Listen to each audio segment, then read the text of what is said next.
Olá pessoal, tudo bem? Eu sou o Luiz Felipe, engenheiro da FES, e nesse vídeo nós vamos falar um pouquinho sobre sprinklers, mais especificamente sobre as características de um sprinkler. E importante são as características ou os pontos que a gente precisa especificar para que nós tenhamos um bom projeto e também lá na ponta uma boa aquisição de um sprinkler. Tá? As características principais são a posição de instalação, o fator K, a temperatura de acionamento, o tipo de resposta, a área de cobertura e o acabamento desse sprinkler. Posição de instalação. Hoje nós temos três tipos de sprinkler em relação à posição de instalação. Nós temos os sprinklers pendentes, que devem ser instalados na posição para baixo, né? Então virados com um fluxo de água para baixo, né? Direcionado para o piso. Você tem os uprights, você deve instalar ele com o fluxo de água voltado para cima, né? Direcionado assim, para o teto. E você tem os laterais, o sidewall, que o fluxo ele é horizontal. Normalmente você tem esse sprinkler instalado numa parede e o fluxo tem que sair da parede para a área que você está protegendo. Tá? Vejam aí que eles possuem características físicas diferentes. Então, caso você instale um sprinkler pendente na posição upright, ele não vai ser eficiente, não vai ser eficaz. Por quê? Porque a dispersão de água, no caso do pendente, que deve jogar água para baixo, fazer aquele guarda-chuva na região, né, na região que está sendo, que foi projetado a proteger, ele não vai jogar, ele vai direcionar para o teto e a dispersão vai ser toda disforme.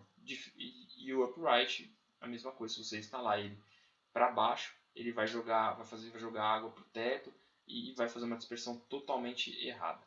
Ok? Bom, outra característica é o fator K, né? É o conhecido fator de descarga. Ele é uma relação aí com o tamanho com o diâmetro do orifício por onde você tem a descarga de água no sprinkler.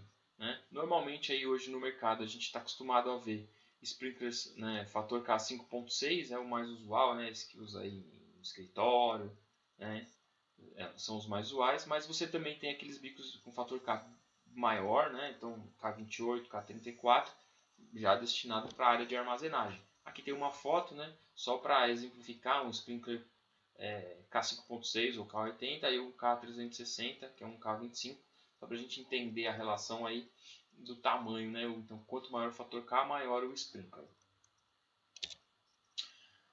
Outra característica importante do sprinkler é a faixa de temperatura de acionamento, né? Então, aí, os sprinklers eles são projetados para atuarem, né, ou atuar numa determinada faixa de temperatura. O que significa isso? Você tem o sprinkler instalado lá no seu teto e quando aquele teto, aquela região onde o sprinkler está instalado, atingir a temperatura de acionamento, o sprinkler vai romper e vai permitir que ocorra o fluxo de água para aí debelar ou controlar o incêndio. Né? E como que eu determino essa temperatura? Tá, mas qual sprinkler?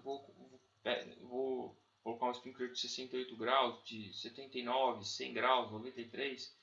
Isso é em função da temperatura do teto, tá? Então você precisa saber qual é a temperatura máxima do teto em condições normais, né?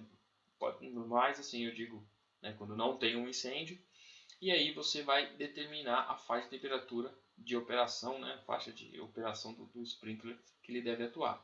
Aí essa tabela aqui que vem da norma, você tem as faixas de atuação do sprinkler, né? Então, para tetos onde a sua temperatura máxima chega até 38 graus, você pode usar um sprinkler que opere, né, entre operação numa faixa entre 57 e 77 graus. Normalmente a gente vê esses de 68 graus aqui. E aí a norma também vai classificar essa faixa de temperatura, né? E para você identificar se o sprinkler atende aquela faixa de temperatura, foram criadas, foi criado um código de cores, né? Onde nos sprinklers que não são de bulbo, existe uma marcação nos braços dos sprinklers. Né? Então, assim, quando você está falando de sprinkler que está classificado com uma temperatura ordinária e ele não é de bulbo, você vai ter uma marcação no braço na cor preta ou não vai ter. Ah, não, mas agora eu estou utilizando o sprinkler que opera na faixa intermediária. Então ele tem uma marcação branca no braço. E aí, se o sprinkler for de bulbo, o que vai acontecer? Não vai ter marcação no braço, você vai ter a cor do líquido termossensível, que é o que está dentro do bulbo, diferente. Então, para a primeira faixa, você tem, né, os ordinários, o líquido vai ser na cor vermelha. Na segunda faixa intermediária, ele vai ser amarelo ou verde, e assim por diante, conforme essa tabela. Ok? Bom, outra característica é o tipo de resposta do sprinkler. Você tem sprinklers de resposta rápida e resposta padrão. Por que isso? Porque né, com os estudos e as normativas hoje, existem algumas exigências. Você tem aí, por exemplo, áreas classificadas como risco leve, você deve usar sprinklers de resposta rápida. Tá? Então, é uma normativa. Por isso você tem isso. E como que eu diferencio um sprinkler de resposta rápida de um sprinkler de resposta padrão?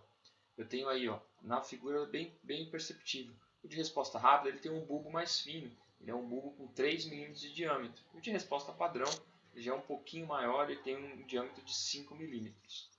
Beleza? Outra característica é a área de cobertura. Né?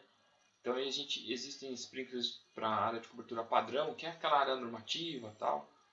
Por exemplo, um risco ordinário. A gente sabe que a área de cobertura, né, normativa é 12 metros quadrados. Então o bico de resposta de cobertura padrão ele pode cobrir uma área de até 12 metros quadrados. Aí a gente tem os bicos de cobertura estendida. Pô, vamos diminuir a quantidade de bico e vamos continuar atendendo, cobrindo, porque o bico de cobertura estendida, ele, ao invés, num risco ordinário, ao invés de cobrir 12 metros quadrados, ele cobre 20 ou 20 e poucos metros quadrados. Legal, mas a gente sempre tem que prestar atenção. Existem alguns critérios para a utilização desses chuveiros ou desses sprinklers. Tá? Então, aí entra até a condição do teto, tipo do teto, em combustível não obstruído, e algumas características até do fabricante, e dependendo do risco também, você pode usar ou não usar esse tipo de chuveiro ou esse tipo de sprinkler. Então a gente tem que prestar muita atenção.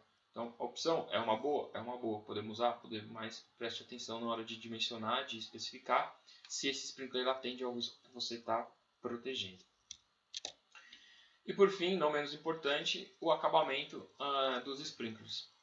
Hoje no mercado a gente tem aí alguns acabamentos e alguns revestimentos, mas normalmente aí, o pessoal utiliza o sprinkler, a gente chama de natural, né, ou bruto, que é o sprinkler sem revestimento, na cor dourada, aí, nessa cor bronze, né, porque ele é feito de latão. Você tem também bastante, é bem usual o sprinkler cromado, né, é um revestimento onde ele tem esse aspecto prateado. Você vê bastante em locais onde tem forro, área de escritório, né, você não quer destacar muito, o seu forro às vezes é meio branco, essa cor é meio neutra assim, o pessoal costuma colocar o sprinkler cromado, né? E existe também o forro branco ou o forro pintado de preto, um cinema.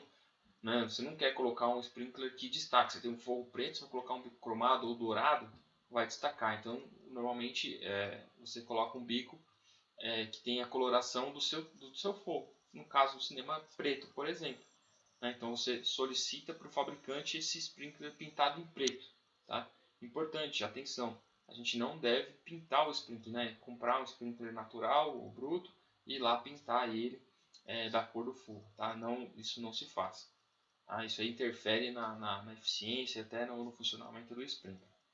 E aí existem casos especiais onde você precisa instalar um sistema de sprinkler onde você pode ter uma atmosfera que vai agredir o sprinkler, e aí você precisa revestir esse sprinkler. No caso aí você pode ter revestimentos em teflon, revestimento em cera, e também existem algumas opções de ligas, né? Então os sprinklers em inox. Em algumas regiões eu prefiro pensar, não quero comprar um bico revestido, prefiro comprar o bico em inox. Não tem problema, também existe essa opção. Ok? Gostaria de ressaltar aqui que essas características elas são importantes quando a gente está realizando a especificação do sprinkler no projeto. Isso interfere, né? Então, temperatura de acionamento, fator K, posição de instalação, e também isso vai ajudar lá na frente na aquisição de um sprinkler. Pessoal, gostaria de agradecer a todos. Espero que esse vídeo tenha ajudado. Se gostou, deixa um joinha aí, ativa o sininho. E assim que mais vídeos forem postados, vocês serão avisados. Obrigado e até a próxima.